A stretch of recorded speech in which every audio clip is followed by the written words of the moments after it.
This is Chris with Dive Zone Scuba for another technical diving tips, techniques, and trips video. In late July of 2022, we chartered a dive boat from the King Snefro fleet in Sharm el-Sheikh. In Egypt, liveaboard dive boats are referred to as safari trips. So this was actually our third trip with King Snefro, and we chartered the Target for a week-long safari. After settling into our cabins, the first thing we did on board was the paperwork. The person standing up is one of the dive guides, Assam. The other dive guide was Ahmed on this trip. Both Ahmed and Assam did a great job as guides. The rest of the crew also did a fantastic job. Immediately after completing the paperwork, we proceeded to the dive deck to set our gear up. On a liveaboard like this, you set your gear up on one tank and you use the same tank all week. The tanks are filled by removing your regulator set and then attaching a whip to fill the tank. Small pieces of gear, such as masks and flashlights, are kept in a small plastic box underneath your seat. After gearing up, you would walk down the steps on either side of the boat onto the transom, put your fins on with the help of the crew, and then jump in the water. This is an image of one of the two ladders on the vessel that we would use to climb out of the water. As the saying goes, on a liveaboard dive boat, you are basically going to dive, eat, sleep, and repeat. Our normal routine would be to wake up, have a dive briefing, go on a dive, and then come back and have breakfast. We would then have another dive briefing, go on a dive, come back and have lunch. There would be another dive briefing, and we would go on a dive and come back. And this time we would have snacks. And then we would have another dive briefing, go on a dive, and come back. So what I'm going to do is first talk about the diving, and then the eating, and then the sleeping. The King Snefro fleet offers several different safari routes, and this year we chose to do the Reefs and Wreck route. In past years, we had done the classic Sinai route, which includes the Tiran Islands near Sharm el-Sheikh. However, this year, we are more interested in wrecks and reefs rather than wall dives. We were also interested in the possibility of seeing dolphins. This route starts in Sharm el-Sheikh, which is the home port for the King Snefro fleet. Prior to departing on the first major leg of the dive route, we stopped at the temple dive site area for a checkout dive. The primary purpose of the checkout dive was to make sure that everyone had their weight set. During this dive, we were also required to demonstrate proficiency in the deployment of the Delayed Surface Marker Buoy, or DSMB. The dive guide also took us down to 100 feet to make sure everyone was capable of making those types of dives the rest of the week. While it is possible to be an open water level certified diver and go on one of these types of liveaboard trips with a sufficient number of dives, the King Snefro fleet actually prefers that divers be at least advanced open water certified. There are a lot of triggerfish in the Red Sea. In this case, we have the smaller red-toothed triggerfish, and these are not particularly aggressive. This, however, is a Titan triggerfish and will not hesitate to attack and bite you. So, as you can see here, I am giving the Titan triggerfish a large berth. The first major destination is the world-famous World War II Thistlegorm wreck and some other wrecks in that area. The Thistlegorm is a British freighter that was sunk by the Germans during World War II. The Thistlegorm is usually in the top 10 list of anybody's diveable wrecks. Safari boats have the advantage of being able to do multiple dives while tied off to the wreck. We conducted a total of 4 dives on the Thistlegorm while we were moored there. The explosions that sank the Thistlegorm also threw a locomotive that was on the deck off to the side of the Thistlegorm.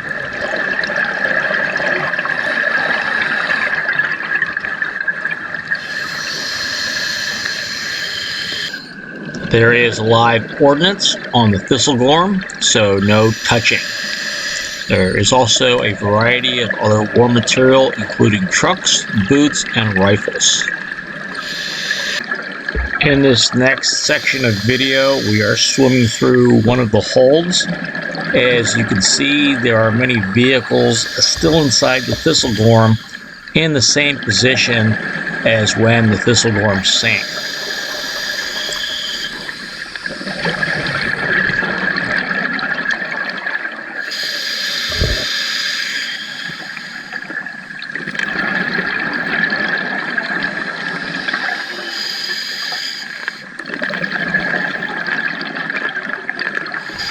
This truck still has the motorcycles in its bed.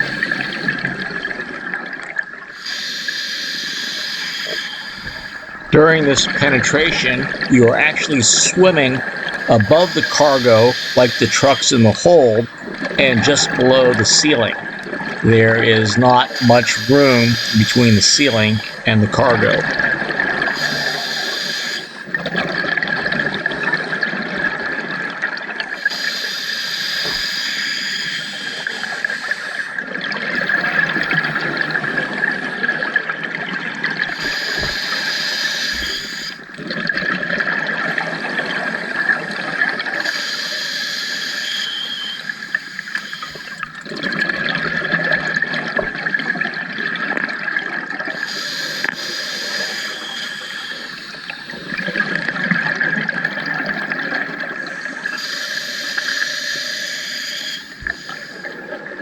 After 4 dives on the Thistlegorm, the boat proceeds to the Abu Nuhas area, where there are 4 additional wrecks and also a pod of dolphins.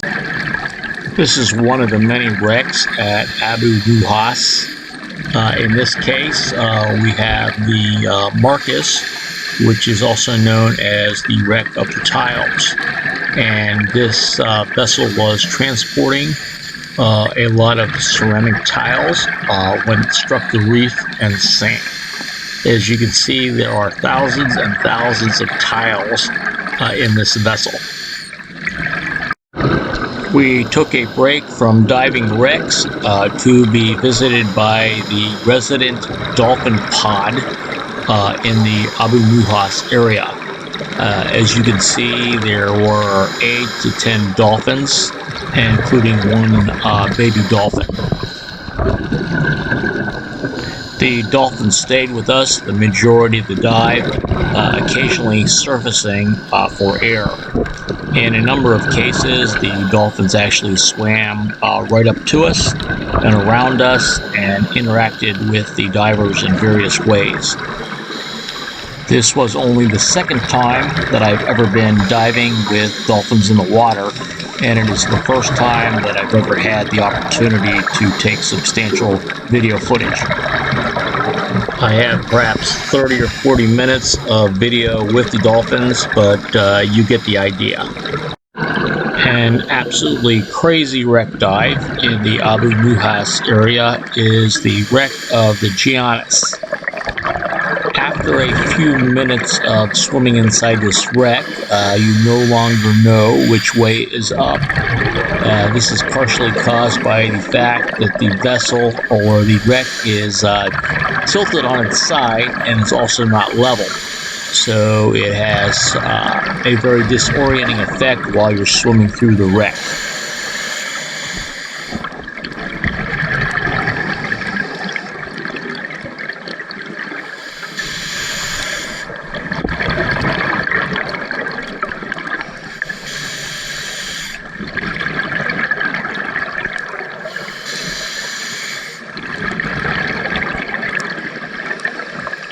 We then proceed to the Ras Mohammed Park for the Yolanda Wreck and Shark Reef. Most of the dives that we did that week were off of the Target. However, in a few cases, we did take the dinghy to more remote dive sites. This is one of the signature fishes of the Red Sea.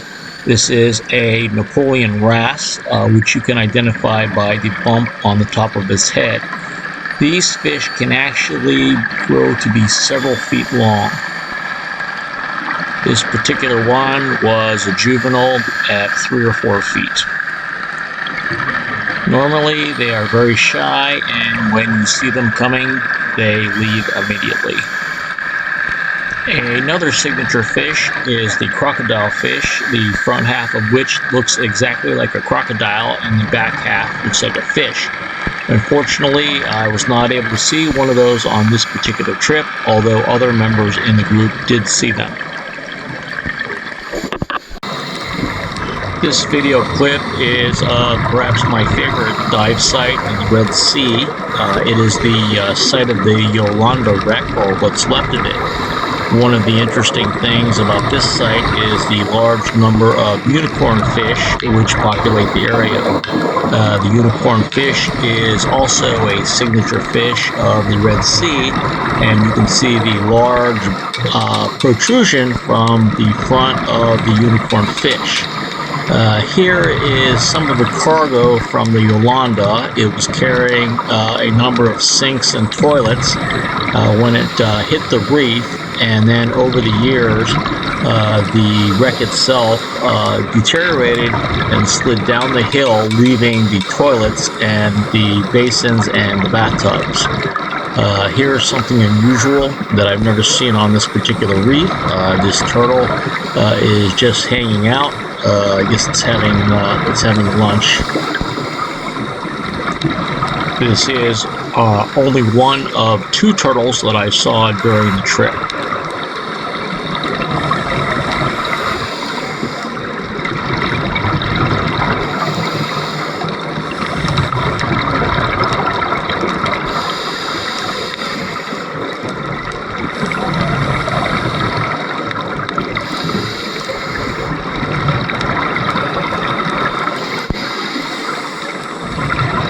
Lastly, we returned to the Sharm el-Sheikh area for some final dives.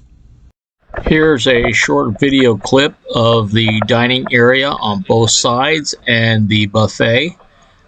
Generally, all the meals were buffet style. That included breakfast, lunch, and dinner. And we also had a snack time, which was on the upper deck. There was always a good variety of food, and I am a fairly picky eater, but I did not go hungry.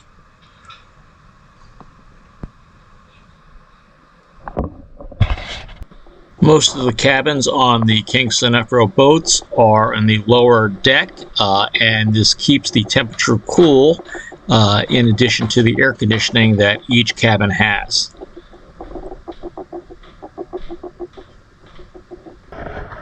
The twin cabins are very spacious with a berth on either side and a center area. And the head, or bathroom, is also very large and includes a sink, a shower, and toilet. This is a very large head for a vessel. A number of people on the trip did elect to occupy the twin cabin with just a single person. This offered a significant amount of space for the single cabin occupant.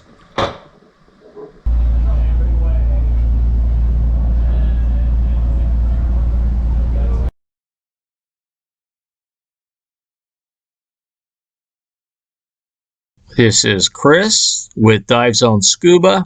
Thanks for watching, and please subscribe.